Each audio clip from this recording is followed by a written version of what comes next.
Hi everyone, it's Cards by Rachel with day 7 of our baby mini series. Today we'll be using ScrapDiva Designs, the shaker gift box die and the baby words #1 dies.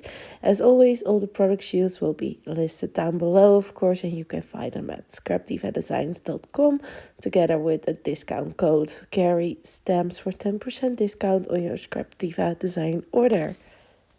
As you can see, I cut 2 of those big pieces from the die. I also cut one of this one, which will be our little shaker box.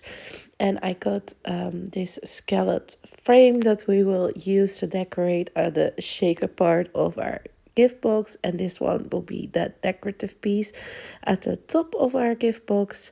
And this we cut out of white. What I did, I measured all the squares myself, and I just cut layering pieces of some pattern paper, this time a baby girl pattern paper that I had in my stash.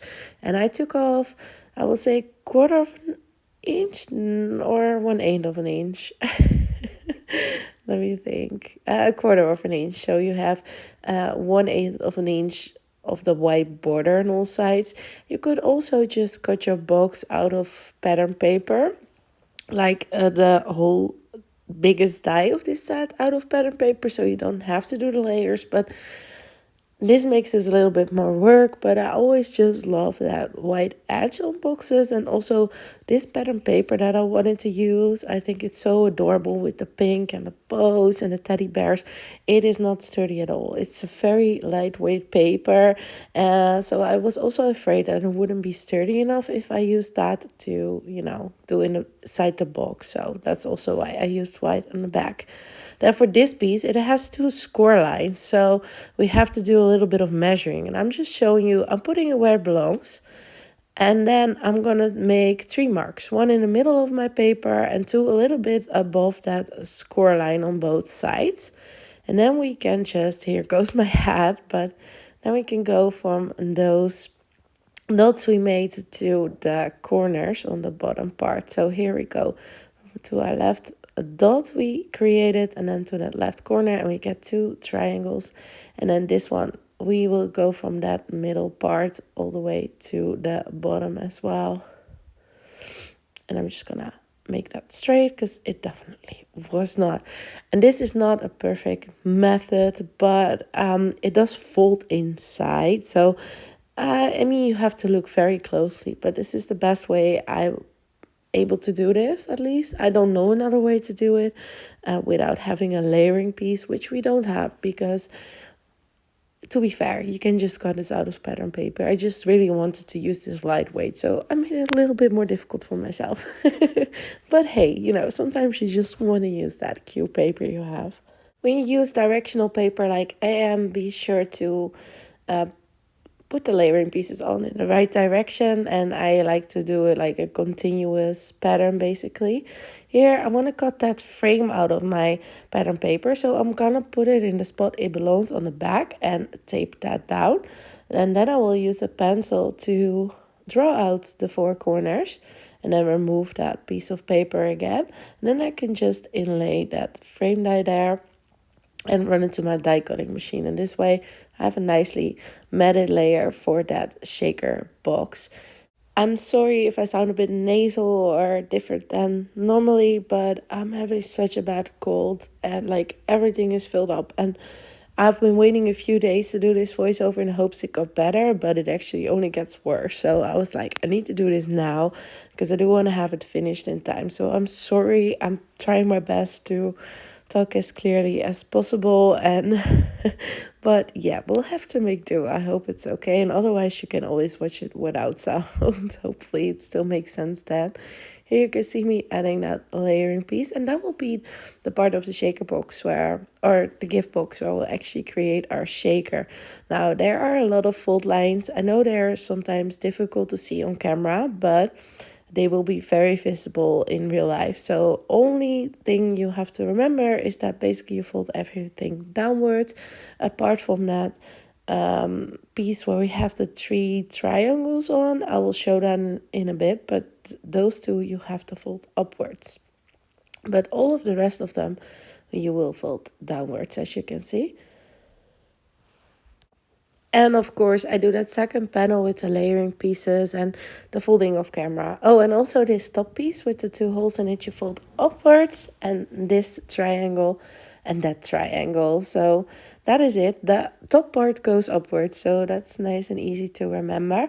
Here I'm showing you that on that second box, we actually want to close that hole. So I'm just going to use that no, not triangle, rectangle piece that comes with a die, and fill this up to make it nice and sturdy. And then on the front, I'm gonna do that matting layer again. If you don't use matting layers, you could also use that frame and put like an embellishment on the inside to make it look nice like that. Lots of options. So now we have two of those, and on our panel with the shaker window inside, I'm gonna add this frame, which I did out of gold, because I always love a touch of gold with some pink. So I'm just gonna try to make sure it's nicely in place and nice and straight. I'll at least try my best. I had a bit of difficulty there to get it to lie flat. And then of course we would also need to close. Oh well, we first make the shaker box. I see the inside score lines we will fold upwards. All of them. There you go. And then I am gonna start with layering it first. I did the same thing, took off 1/4 of an inch. You can just measure it with your ruler, and you could also take off 1/8 of an inch, depends on how much of a wide border you want. And then that top one, as you can see, lay that first score line flat, and then the second one will fold upwards. And then you also have these little side tabs, which you will fold inwards. They are very small, and they are used to actually create this cute little shaker box. I mentioned it is my house gift box as well. If the assembly goes too fast for you, you can always use the wheel here on YouTube and slow down the speed. I might sound like a robot. You can mute it, or if it doesn't annoy you, leave it on, but then you can see every step more slowly when needed. Here I'm just gluing these down because they are way too small to use double-sided tape, and just gonna be patient. Well, I try to be patient until it is well enough glued on. And here we can see it all assembled, and it will need to go there, of course. So I'm gonna put some double-sided adhesive again for my piece of acetate that I just cut into the right size. And of course, I think at least, let me see, yeah, I will start with adding the acetate, because the first time I made this box of camera, I almost forgot the acetate again. I don't know what it is with me lately and forgetting to close off my shaker windows. Like, it's crazy. I feel like it's gonna go wrong one of these days and all my shaker bits are gonna fly all over, but we'll see about that. And here I'm adding again some double-sided tape, and then we will start putting our box together, because like this, you can still lay it flat, and if you add a little box, you cannot. So I find it easier to attach them to each other while they are still flat. I mean, it's not a big issue. If you start with your shaker, you will maybe just have a bit of a harder time aligning things up, and I'm using my grid lines again to make sure everything is as straight as possible. And you can kind of already see how it will go together. It's so adorable. And here will go that shaker box. I'm gonna put some double-sided tape on these tabs as well. I would suggest doing this when it's still flat, but I forgot, but that would make your life definitely much easier. But again, it works like this as well. Some things are just tips. It's not like a mistake if you forget it or do it later. Some things just make your life easier. Here I have this big bag of like these cute little shaker ball thingies for my stash. I got a huge bag because I love these this shape for shaker, so I wanted to have enough, and I feel like this pastel rainbow color would work well for lots of projects, so I was like, let's just get a whole bag. Why not? Here I'm taking off that tape, and then you need to line it up, of course, against your shaker window. It's not my strong suit, as I mentioned before, so I have to do some surgery later. some cardstock surgery because I placed it a little bit too low, and that causes that flap to be in a way to close the bottom part of my box, but it was fixable. Here you can see my hair in a way, but I'm just lining that up. But at the bottom, my that bottom flap will not fold the way it should to close off the bottom part of a box. So I'm just gonna cut a piece of that tab and make it fit again. Luckily I could, otherwise we had to do this all over and it would be a whole big mess with those sequin bits everywhere. And now it's just time to, close up our box. It's pretty self-explanatory. Like, these flaps can only go one direction, and that's on the other, like, bigger piece we die cut like this. And then the bottom, of course, will have to be secured. The top will be left open. That's why the holes are in the top as well. You can use like a ribbon or like these clothespins. Then I'm actually going to use for this one, for the baby boy one off camera, I did use ribbon. I will show it later, but lots of options there to close off your cute little box. And I must say, I love making these boxes. I love the house die and this one as well. You can do it in any theme, which makes it so fun. And it's just a great way to gift someone something for their birthday or a crafty meal, happy meal. It's just really fun for holidays. So yeah, I also have a few box dies in my stash at the moment from ScrapDiva Designs that I bought myself or I got for my birthday. So I will definitely be making more boxes. I'm hooked, you guys. I'm really hooked. So if you want some amazing box ties, I would definitely suggest to check out the ScrapDiva web shop. Here you could see me show that baby boy one and with the ribbon, and here I just used those clothespins. And now it's time to decorate this cute little box. I'm gonna use the baby words dies #1, which comes with a shadow layer, and I use some gold thin foam glitter to do that text. No, actually I did not. I used my brushed gold cardstock this time for a change. I might also have some wax seals with these cute little bears on it, and I'm gonna use that cute little elephant at the bottom as well. Just go through your stash and see what you have. Maybe you have flowers, or you can use your stamps. Just any type of decoration that will look well.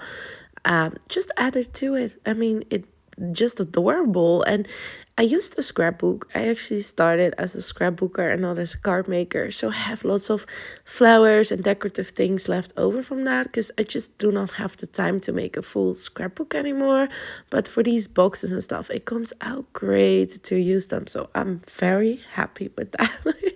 Here I used that die to cut these decorative pieces for the top out of brush gold again. And I'm just gonna glue them on. Should turn it around though. There we go. I think that just gives a nice touch to have that gold a little bit shown at the top as well. But yeah, basically just shop your stash for your decoration or create your own decoration with your stamps or your dies. Like, lots of options.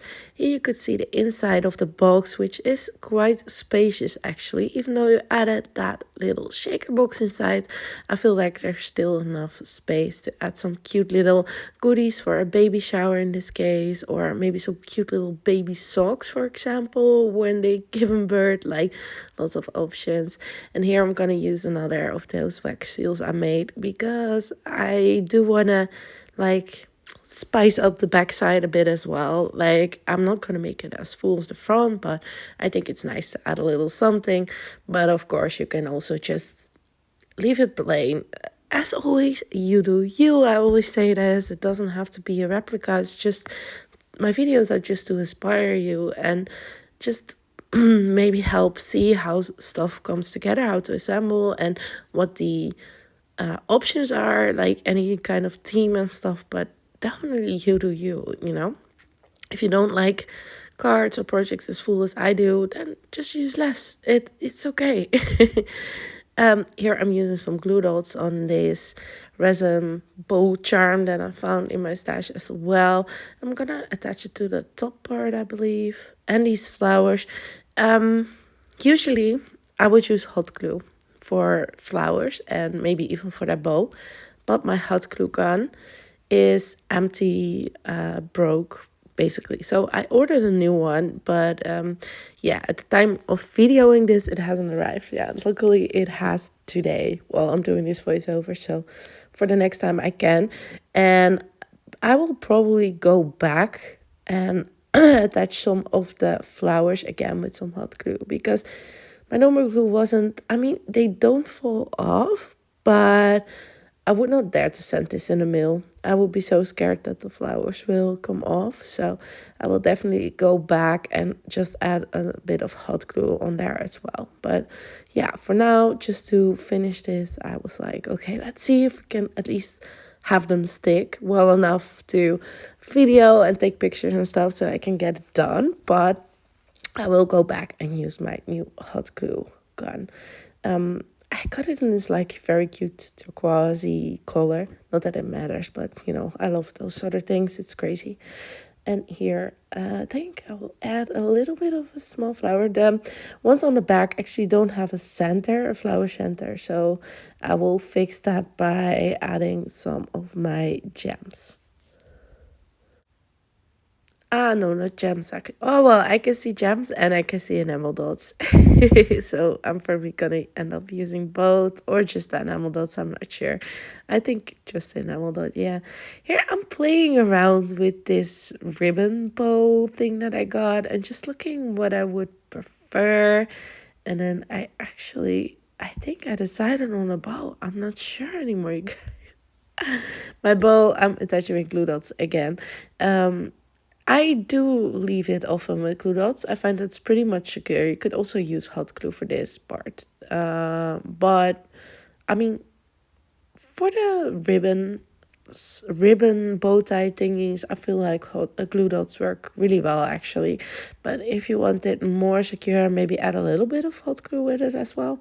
Here you can see the baby boy one we made as well. I'm showing some pictures and a video as well. And of course, you can always check out the ScrapDiva designs or my Instagram page to check it out fully.